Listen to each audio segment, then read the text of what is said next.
My name is Adeyinka Adegbenro. I'm a Nigerian, and I work with Brightcore as a software engineer. And then I want to talk about accessibility testing, making information and software available to all and sundry. Okay, so before I start, I want to say I'm deaf. I'm a deaf person.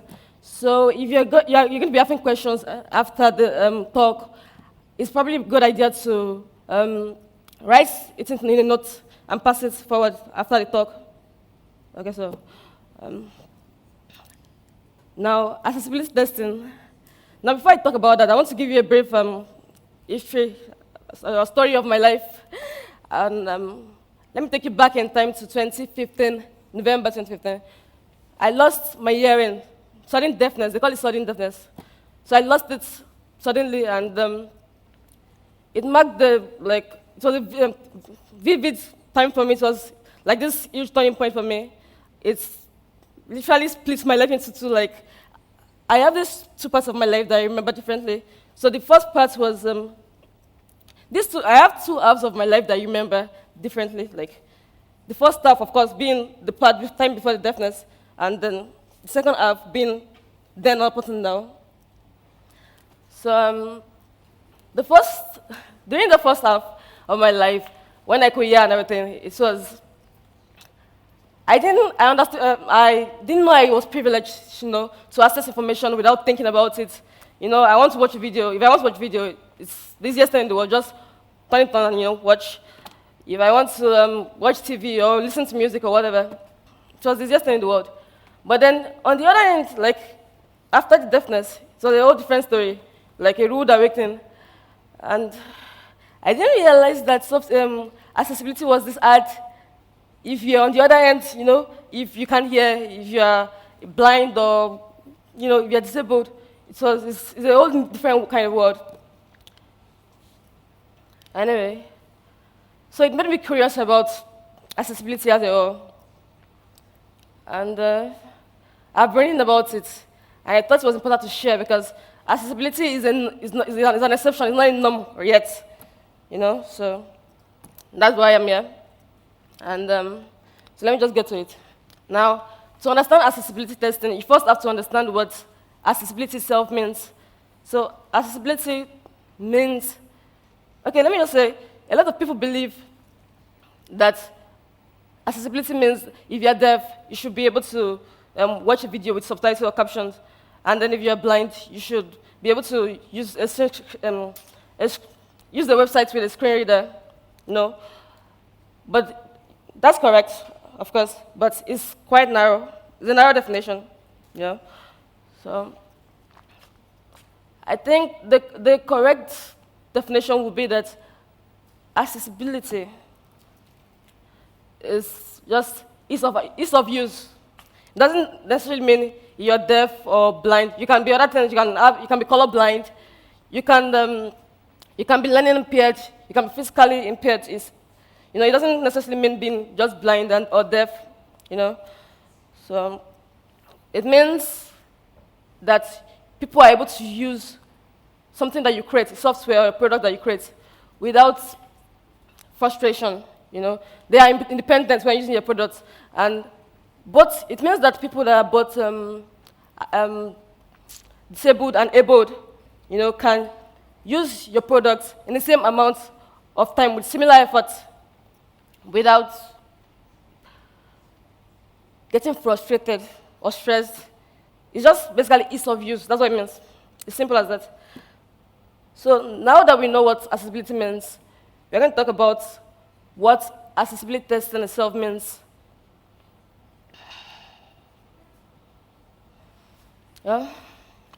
Accessibility testing is a type of software testing that just tests for accessibility. That's it. It checks that your software is accessible, that it follows accessibility guidelines. And there's a guideline for accessibility by World Wide Web Consortium. That's World Web Content Accessibility Guide that you can use to measure if your website is accessible, your product is accessible for people to use. And So, I want to talk about the kind of disabilities to support when you're trying to make your product accessible. So we have visual impairment. Visual impairment is not for just people that are blind. It's also for people that have poor vision. You know, if you use glasses, you might be able to see quite clearly, but something might happen and temporarily you might just lose your glasses and not be able to see. In that moment, you're temporarily disabled. So we have permanent disability and temporary disability. So it's not just for permanent disability. You can find yourself in a situation whereby you can't access something. That's disability. That's what disability means. Doesn't necessarily mean something is missing on your body or anything like that. So then we have physical impairment. Then this is for people who can't really use keyboard or mouse well. Then cognitive impairment means that, okay, this is for people who find, oh boy. Okay, this is for people who find it hard to learn new things, who find it hard to understand or remember, to have poor memory. An example of someone with cognitive impairment will be someone with Alzheimer's disease, you know. So then we have literacy. So this is for older people who are just starting to get used to software and technology. So they are disabled in that aspect. They find it hard to use some software, and that's why a lot of companies add onboarding to their site. So literacy also involves, if you're a new user to a software, it means you don't understand what the software is all about. You know, so a lot of video games add training or demo, or like a sort of introduction to new users. So that's a form of accessibility for people who don't understand how to use your product. So then we have hearing impairment, which is for people like me who are deaf, and then people who have hearing loss, and or people who find it hard to understand, hear things in loud places. So if you are able-bodied and you can hear like this, and you are in a loud environment, and you tried to watch a video online, and you can't hear it, you are actually disabled at that point in time. So then we have users with poor communications infrastructure. Well, as an example of this is people with poor internet or people in low bandwidth areas. So companies cater to this. Companies like Google cater to this with offline accessibility. That's progressive web apps. So it helps people with low internet, bad internet, to access things quite faster than usual. Then users with old system. Well, these are people who probably use another version of your software. So you want to keep supporting them up to a point. Then we have Internet Explorer people in that category too. So then users who have restricted access. I think this applies to how you can help some of your users who are in countries like North Korea who have strict laws, or countries like China, if you can find a workaround for them to use your product, that's another way. Then we have learning impairments. This is for people with a form of learning disability, like dyslexia or ADHD, So companies should find a way to accommodate all of these disabilities. They should think about them whenever they're trying to create software or make the software accessible. So I want to share why accessibility testing is important. What's the big deal with accessibility testing? Why do we have to change our software from the way it was before to cater to these people? There are not even that many, huh? Well, number one, let me talk to self-interest. It increases market share of the company. If you try to It increases your audience, the visibility of your product. It makes you more popular among users. It puts you a step ahead of your competitors, because they're not offering what you're offering. So your users are going to love you more because you're giving them what they need. I mean, I love apps like Netflix and TEDx and Audacity because they make my life easy. I love them because when I'm there, when I use the app, I don't remember that I'm deaf, It gives me joy. So I just want to take my money, So, internationalization of products, yeah. So this is another way accessibility is important. So I think translates the accessibility product. It makes products, how would I put it? Products that are not in your native language accessible to you. So you can just click on it and translate, and it gives you what you want. So a lot of companies are doing this. A lot of authors are even doing this to make their products have a wider reach to people outside of their country. It brings in more revenue, having more people use your products. And then we have, for countries that have accessibility laws, of course, anyway,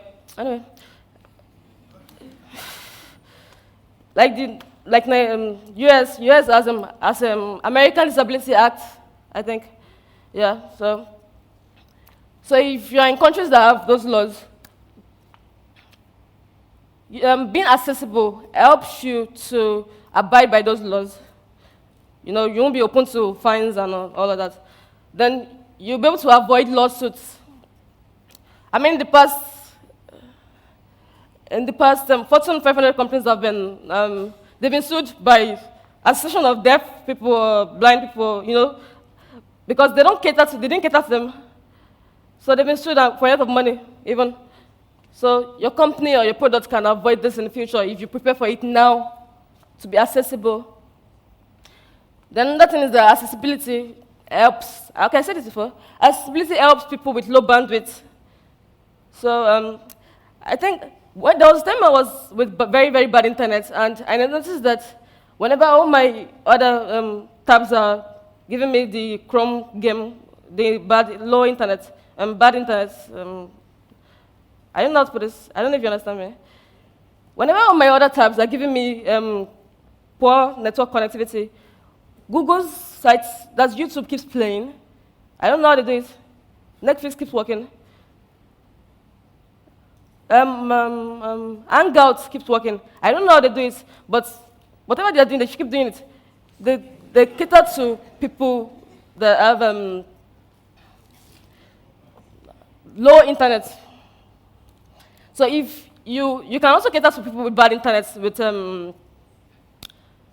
progressive web apps. You can make some parts of your site, go offline, work offline,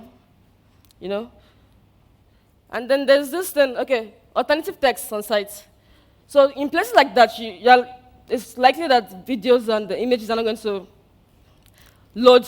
So creating alternative text helps them to at least get access to that information if they can't load the video or the images in places with bad internet. So I want to debunk some myths about accessibility that you might have heard. Okay, a lot of people think it's ridiculously expensive. Of course, yeah, you're going to spend money, but a lot of that can be avoided if you add the accessibility during the beginning of product design. If you add it towards the later stage of your product design is going to be more expensive, really. So like I said before, accessibility is not just for blind and deaf people. It's for people that have trouble using it's for all kinds of people that have trouble using your app. Then another myth is that people think you have to just, change all parts of your site at once. Okay. That's not true. You can take it step by step. You don't have to do everything at once. And then another thing is that people think that if your site is accessible, that you're going to make it, you are going to make it boring. It's going to make it look boring, but that's not true. You find your sites can be fun and attractive, and also accessible. They are not mutually exclusive. No. Let me just say, okay, I already said this. Accessibility should start at the beginning of the product design. Then, who should do accessibility testing? Everyone in a company should be involved in the process of accessibility testing. But if you're trying to be specific,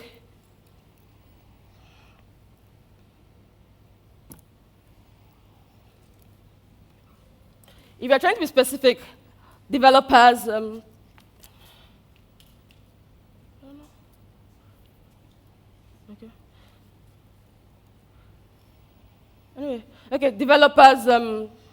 developers should take part in the accessibility testing. Designers, your accessibility engineers, quality assurance people, the code reviewers, people who are reviewing your code should be able to point out flaws in the review process for accessibility flaws. And then companies like Adobe, they have a whole department allocated to accessibility. Companies like Netflix, it's like a whole department, they have accessibility engineers. But if you're still, okay, let me just round this up. So, testing for accessibility involves 2 stages. We have automated testing and manual testing. So, automated is of course about using scripts to automate the process of testing to find flaws in your code. While manual testing is manually checking if there are captions, manually checking if your screen reader works. The screen reader works for blind people. Manually checking that you can use the keyboard to access all parts of your site as opposed to mouse. Those are the aspects of manual testing. So let me just round up and say, 2 days ago, I told somebody at Brico, I told them that I read an article about someone that actually drove his car into a lake because while using a location app. Anyway, I think it got me thinking. I mean, they survived; they didn't die or anything. So it got me thinking that people really take what we do seriously. What we do matters a lot. What we create matters a lot. You can make a mark someone's day with what you are creating.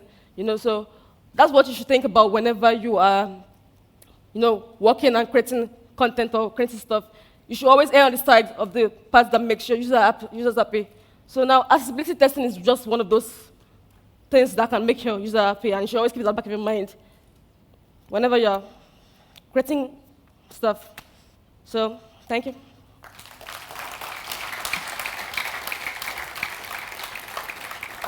Please, I know some of you have got questions already. As requested by Adeyinka, please write them down on a piece of paper and we'll bring them to the front so that she is able to read them. So if you've got a question, write it down now. Please wave your hand so that I can see it. I have a question here for her to start us off. How hard is it to persuade companies that accommodating disabilities is important?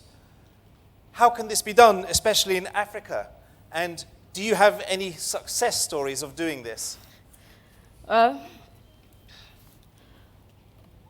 This is my first time out of Nigeria, so I don't know about Africa, but I can tell you about Nigeria. I've never tried to, communicate with any government agency regarding accessibility, but I've written an email to my cable provider, GoTV. I don't know if anybody knows GoTV here. So they have 60 channels, and I'm only able to watch 2 channels because they're the only ones with subtitle. One of them is Nickelodeon, the other is a Bollywood channel. I mean, I sent them an angry email, and they didn't even reply. It's hard, it's very, very hard, because I don't even think we're quite there yet. We're not even quite there yet, but I think the best way is to set up a sort of union that can present a united front to them and talk to them regarding accessibility in general. This is a question from Daniel.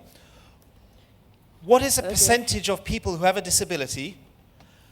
So, by not being good for disabilities, how much business would we lose? Okay, it depends on what you mean by accessibility. Are you talking about, if you're talking about, okay, according to what I read, I think they saw 20%, but I don't know if that's accurate. I'm not sure, unless I have to get back to you on that. So by not being good for disability, we lose that much business. Yes, you do. You do, because the ones that you support are going to love you, and they're okay, you're going to keep coming back because you are giving them what others are not giving them. And it's good karma. So. Here's another question. Are there any automated tools that can be used for some types of accessibility testing? If so, how do we add these tools to our workflows? Well, we have a couple of online tools. One of them is Wave. Then we have, you can just, Wave, I think for Wave you can upload your HTML code for it to automatically give you an accessibility report. Then there's another one, A-Checker. Then we have TAW. These are online tools that you can use to get an accessibility report of your site. They call your site and give you a feedback on how accessible your site is.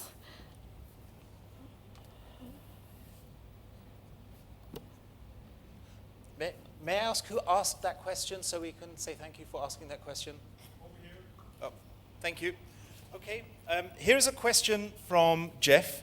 In African countries, when you are starting a project, you are just 3 or 4 people. Are there tools that can help small teams to go fast with accessibility testing? Yes, like I said, starting accessibility is not a billion-dollar project at first. You can start with some things as small as alternative text on site, adding captions to your videos.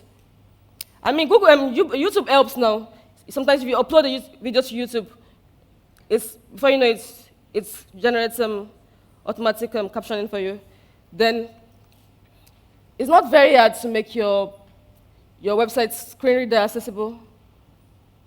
There are HTML attributes you can use for that to add the text you want the screen reader to read out. That doesn't cost money. Then you can make you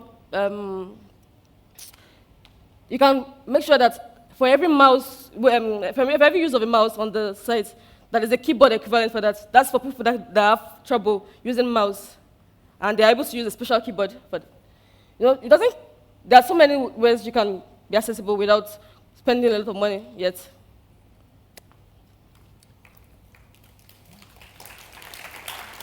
They're applauding.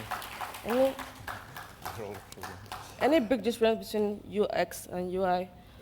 Yes, actually, it's a subset of user experience. Okay, did I read the question out loud? Yeah, you did. Okay. Any big differences between UX/UI and accessibility? Accessibility is a subset of user experience or user interface. It all deals with making something easy to use. So it's a part of it. There's no difference at all. It is UX and UI. Thank you very much, Adeyinka.